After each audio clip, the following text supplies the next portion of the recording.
In this module, after learning the concept of imperialism, we indulge ourselves in the debate of cultural imperialism that we talked briefly in our previous slides.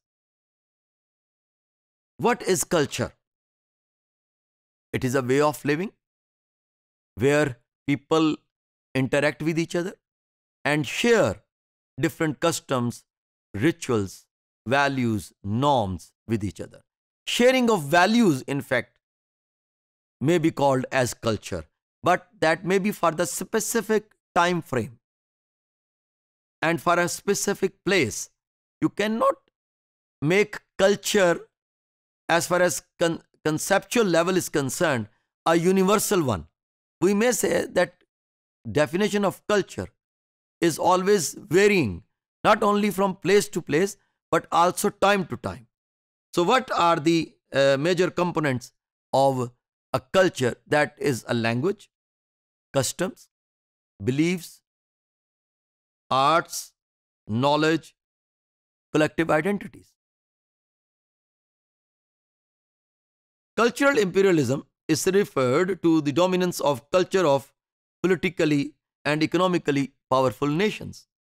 General cultural values are determined by the hegemon.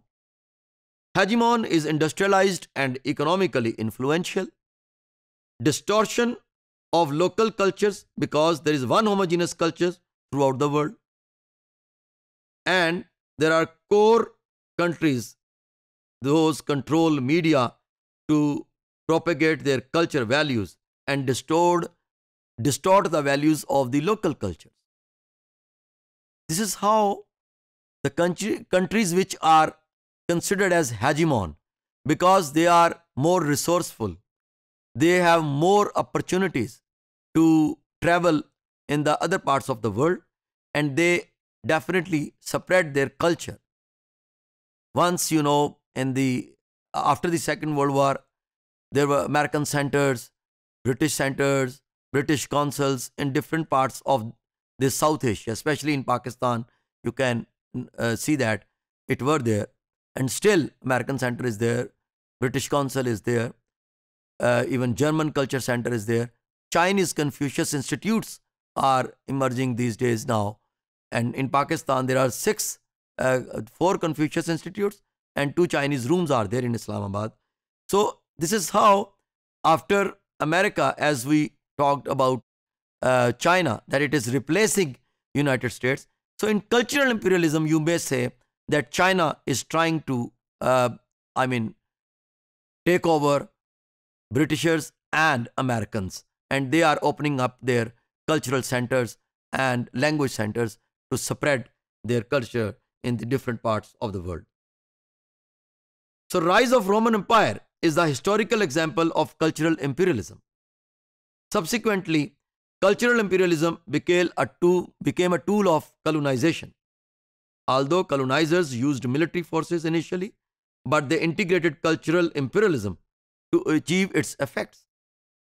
Besides military forces, law and education is used to control the targeted population. Traces of prior way of life is eliminated to control any specific population. Through cultural imperialism, the states which were dominant and they were with rich resources, they tried to confine the local population through making different laws which were favoring those developed or imperial powers instead of the local population. And they controlled their minds also. And they still have that control upon the minds of their colonies. In the 20th century, cultural imperialism does not make use of military forces, rather economic and political influence is used. Former Soviet Union's forceful endeavors to impose communist ideology in other parts of the world is categorized as cultural imperialism. Cultural imperialism is frequently used by the United States in the form demand creation for US commodities through aggressive marketing tactics. If you could see that after the Second World War, there were two blocks, socialist blocks led by former Soviet Union and the capitalist bloc led by the United States of America. United States of America made NATO to contain communism, and Russia made Warsaw Pact in 1955 to contain capitalism. So this is how these two forces, imperialistic forces, were trying to contain the culture of the other rival force. And under those forces, whole Eastern and Western Europe were joining one camp. Western Europe was joining the capitalist camp, and Eastern Europe was joining the Eastern Bloc that was led by Soviet Union, former Soviet Union. And what was the result after the disintegration of Soviet Union in 1991? It was Americanization. Mass exportation of American culture in the form of films, clothing, food, and knowledge. Spread of American belief and values, learning of English language, replacement of local culture by American culture, elimination of traditional way of life. American business practices are becoming global.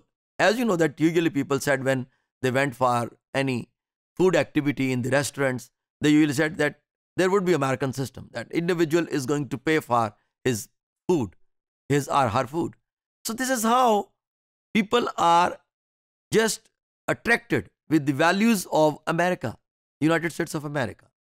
And that was the time, I would say, that after the disintegration of Soviet Union, the world was becoming a unipolar world in which American power was accepted by most parts of the world.